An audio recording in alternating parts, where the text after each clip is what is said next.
The Galactic Council had convened an emergency session for the third time that week.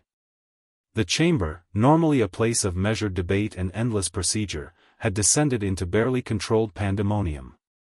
At the center of the chaos sat one empty chair. The human delegation's seat. Order. Supreme Arbiter Kelnash's voice crackled with desperation. We must have order. But there was no order. The Zephyrian ambassador was shouting at the Krill representative. The Harmonious Collective had split into three factions arguing among themselves. Trade agreements were dissolving in real time as species pointed fingers over who was responsible for humanity's departure. It had started simply enough. The Council had summoned humanity to explain their unauthorized military buildup in contested border regions. What the Council called unauthorized, humanity called self-defense against raiders the Council had refused to stop for 2 decades. Ambassador James Rodriguez had stood before them, his patience visibly worn thin. For 20 years, we've brought you evidence.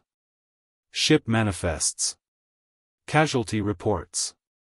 Recordings of distress calls.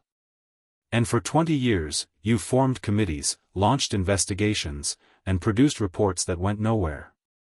Due process takes time, Kelnash had replied primly. We cannot simply act on accusations. 7,000 humans are dead because you can't act on proof, Rodriguez interrupted, his voice cutting through the chamber like a blade.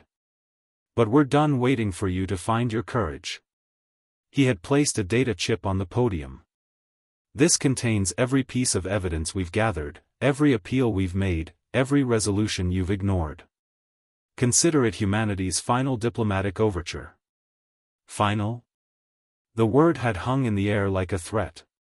We came to this council believing in cooperation, in collective security, in the promise that civilization could solve problems together. Rodriguez's laugh was hollow.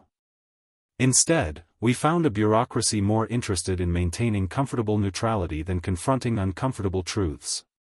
He had looked around the chamber at the assembled representatives. Humanity is withdrawing from the Galactic Council effective immediately. We will no longer seek your permission, beg for your assistance, or wait for your approval. From this moment forward, Earth makes its own decisions. You cannot simply leave. Kelnash had protested. There are procedures. We're done with procedures. Rodriguez gathered his materials. The raiders will be dealt with. By us. Without your oversight, your committees, or your endless deliberations. Any species that harbors them will be considered hostile. Any government that interferes will face consequences. This is a declaration of unilateral action. It violates every principle of what? Collective security you refuse to provide? Mutual defense you've never honored? Justice you can't deliver? Rodriguez had walked toward the exit. Keep your principles. We'll keep our people alive. That had been 6 days ago. Since then, the Council had watched in horror as humanity made good on every promise. The Raiders' base of operations, located in Torvan space, a species the Council had protected due to their economic influence, had been reduced to debris in 40 minutes. The Torvan government, which had denied knowledge of the raiders for years, had been given an ultimatum: surrender those responsible or face orbital bombardment. They surrendered in 3 hours. Now, the Council faced a crisis of legitimacy. If humanity could ensure security through force when diplomacy failed, what was the Council's purpose? Other species were already questioning whether they too should abandon the talking shop for direct action. We must bring humanity back to the table, the Peltharian ambassador insisted. Show them diplomacy still works. How? Someone asked.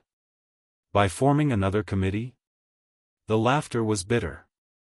In the empty chair where humanity once sat patiently, there was now only silence.